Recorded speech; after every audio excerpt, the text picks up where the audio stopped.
नमस्कार दोस्तों, देख रहे हैं मोवेंटरम। भाजपा नेताओं के द्वारा लोकसभा में विपक्ष के नेता राहुल गांधी पर लगातार विवादित टिप्पणी की जा रही है। आज बुधवार को कांग्रेस के प्रतिनिधिमंडल ने भाजपा नेताओं और उसके सहयोगी दलों के नेताओं के खिलाफ राहुल गांधी पर विवादित टिप्पणी किए जाने पर तुगलक रोड थाने में शिकायत दर्ज करवाई है। तो वही दूसरी तरफ दिल्ली प्रदेश कांग्रेस कमेटी के द्वारा भाजपा के राष्ट्रीय मुख्यालय का घेराव किया जा रहा है। पंडित दीनदयाल मार्केट में, जहां पर दिल्ली प्रदेश कांग्रेस कमेटी के नेतृत्व में आज प्रदर्शन किया जा रहा है, वही बीजेपी के राष्ट्रीय मुख्यालय का घेराव करने का ऐलान किया है। हालांकि उससे पहले ही दिल्ली पुलिस की तरफ से कार्यकर्ताओं को रोकने के लिए कई लेयर में बैरिकेडिंग की गई। इसके अलावा अर्धसैनिक बलों के जवानों की तैनाती, महिला पुलिसकर्मियों और वाटर कैनन की गाड़ियां भी मौके पर मौजूद है, ताकि प्रदर्शनकारी कांग्रेस के कार्यकर्ता बीजेपी के राष्ट्रीय मुख्यालय की तरफ कुछ न कर पाए। प्रदर्शन में शामिल कांग्रेस पार्टी के कार्यकर्ता भाजपा के खिलाफ जमकर नारेबाजी की और कहा, भाजपा के नेताओं को इस तरह की बयानबाजी नहीं करनी चाहिए। राहुल गांधी पर लगातार भाजपा नेता गलत बयानबाजी कर रही है। नजर डालिए इस वीडियो पर। ये चलो यार, लगातार आप लोग प्रोटेस्ट कर रहे हैं अंकल, पुलिस आप लोगों को आगे जाने नहीं दे रही, क्या कहेंगे? देखिए, ये इनको मिले हुए आदेश हैं। राहुल गांधी की बढ़ती लोकप्रियता से भाजपा घबराई हुई है। 4 राज्यों के चुनावों को पोलराइज करने के लिए सिख समुदाय का नाम लेकर राहुल गांधी पर सीधा आरोप लगाए जा रहे हैं। हम कहते हैं इन आरोपों की जांच हो। वो ये कहते हैं कि राहुल गांधी, तुझ पर तेरी दादी वाला हाल होगा। उस नेता के खिलाफ जांच हो कि किस आतंकवादी संगठन ने उसको ये जानकारी दी। मैं सिख होने के नाते पूछता हूँ सिख से कि क्या किसी तुम्हारी ऐसे संगठन से बात हुई, किसी ऐसे संगठन ने कहा जिसने कहा कि राहुल गांधी की जान को खतरा है? हमारी तो इतनी सी मांग है कि एक गिरफ्तार किया जाए और इसके खिलाफ जांच की बढ़ाई जाए। क्या लगता है, अचानक से राहुल गांधी को आतंकवादी करार दे दिया जाता है? केंद्रीय मंत्री बोलते हैं कि राहुल गांधी वो इसलिए कि राहुल गांधी की बढ़ती लोकप्रियता, जो राहुल गांधी का बढ़ती हुई लोकप्रियता जो अपोजिशन लीडर के नाम पर है, घबराहट है भाजपा के अंदर। भाजपा ये चाहती है कि राहुल गांधी जो जनता की आवाज है, एक गरीब की आवाज है, एक माइनॉरिटी की आवाज है, वो आवाज दब जाए। लेकिन मैं विश्वास दिलाता हूं कि ये आवाज दबेगी नहीं। आज के बाद ये आंदोलन पूरे हिंदुस्तान के अंदर नहीं, विश्व भर में फैलेगा।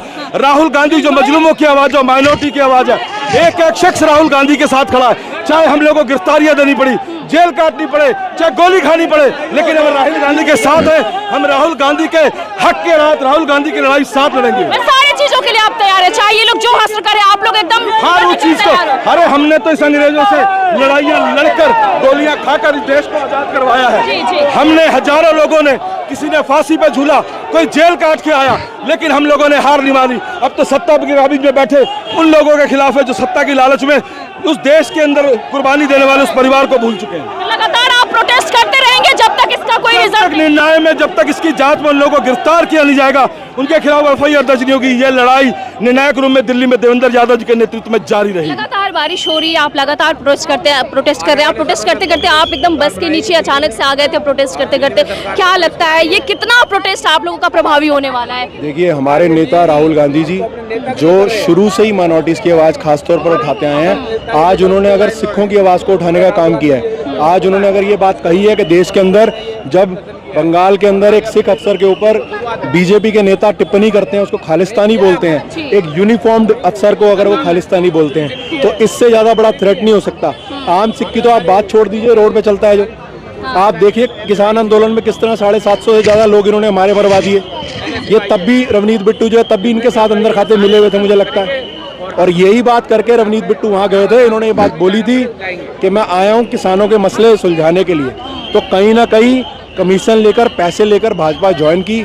उसके बाद भी जब कांग्रेस के सच्चे सिपाही अमरिंदर सिंह राजा वड़िंग ने इनको धूल चटाने का काम किया लुधियाने के अंदर, तब भी जब ये हार गए वहाँ बुरी तरीके से, उसके बाद सिर्फ एक रास्ता, एक ही माध्यम बचता था कि किसी नेता के पैर पकड़ लेते। रवनीत बिट्टू आज तलवे चाटने का काम कर रहे हैं सिर्फ भाजपा के नेताओं के और अपने, और इसके सिर्फ इसी वजह से अनर्गल बयान वो दे रहे हैं राहुल गांधी के बारे में। राहुल गांधी जी ने अमेरिका में जाकर क्या कहा है?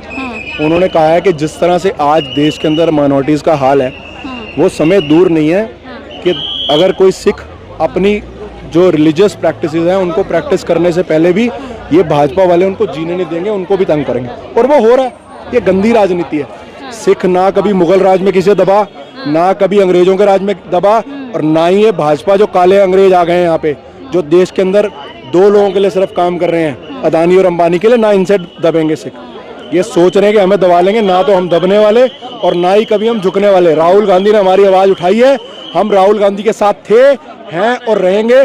और आने वाले तमाम चुनाव जितने भी स्टेट्स में हो रहे हैं उसमें आप देखेंगे माइनॉरिटीज़ और ख़ास तौर पे सिख माइनॉरिटीज़ जो हैं वो वोट करेंगी कांग्रेस के लिए, और उसका एक बड़ा नतीजा आपको पंजाब के चुनाव में भी नज़र आ ही गया कि किस तरह हमारे सांसद वहाँ पर जीत कर आए हैं। क्या लगता है इन सब के पीछे प्रधानमंत्री नरेंद्र मोदी कितने रिस्पॉन्सिबल है? वो तो कह रहे हैं कि जो नेता ये बयानबाजी कर रहा है वो उसका अपना पर्सनल बयान है। देखिए, बेशक प्रधानमंत्री की मर्जी के बगैर क्या आप मानती हैं कि कोई उनका मिनिस्टर कोई बयान दे सकता है? जब कोई मिनिस्टर बयान देता है, जब कोई नेता बयान देता है तो वो संगठन का बयान होता है। जब कोई मिनिस्टर बयान देता है तो वो सरकार का बयान होता है। ये सरकार का बयान है। और मैं इसके अंदर और बड़ी बात बोल देता हूँ कि कोई बड़ी बात नहीं है कि राहुल गांधी जी की हत्या करवाने की साजिश ये लोग कर रहे हो। इसकी जांच होनी चाहिए, और इसकी जांच के बाद ये पर्दा खुलेगा। जिस तरह से उनके ही एक नेता ने और कहा कि राहुल गांधी को मरवा देंगे, राहुल गांधी का वो जो हश्र तुम्हारी दादी का हुआ वही हश्र हम तुम्हारा कराएंगे, ये छोटी बात तो नहीं है सर। मैं यही बात कहना चाहता हूँ कि जिस तरह से उन्होंने धमकी दी है खुलेआम, तरविंदर सिंह मारवा को अरेस्ट करना चाहिए। रवनीत सिंह बिट्टू ने जिस तरह आतंकी कहा है उनको अरेस्ट करना चाहिए। लीडर ऑफ ऑपोजिशन है राहुल गांधी, आज विपक्ष की आवाज़ है राहुल गांधी। अगर उनकी आवाज़ दबाने की कोशिश की जा रही है, अगर आज उनको यहाँ पर इस तरह से बयानबाजी कर कर धमकाने का, डराने का काम किया जा रहा है, तो मुझे लगता है इसके पीछे सरकार की साजिश है। और सरकार की साजिश का पर्दा तभी फाश हो पाएगा जब इसकी ढंग से जांच होएगी और रवनीत बिट्टू को पहले अरेस्ट किया जाए, तरविंदर मारवा को अरेस्ट किया जाए।